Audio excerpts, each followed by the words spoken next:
let's head back to the voicemail of Truth and Reason.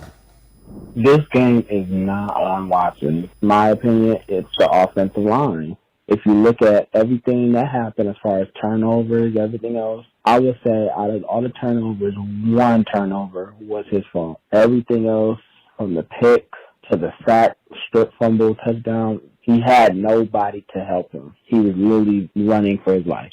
It wasn't Watson. The offensive line just had a really, really bad day. We tried to take our deep shots and we couldn't. But we're going to have to get better.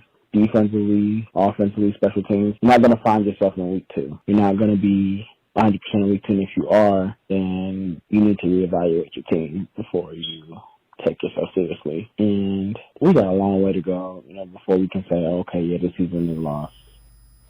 As always, appreciate all of the voicemails. Let's welcome in Casey Kinnaman from Dog Pound Daily.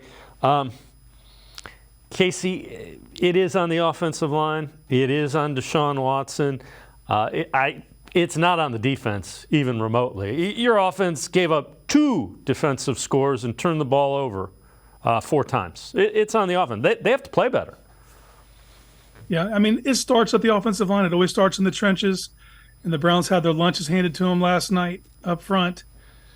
But a massive portion of blame goes on Deshaun Watson's shoulders. I mean, that's the reason you go and pay $230 million for a guy who can operate in those kind of situations and be better at that and rise above.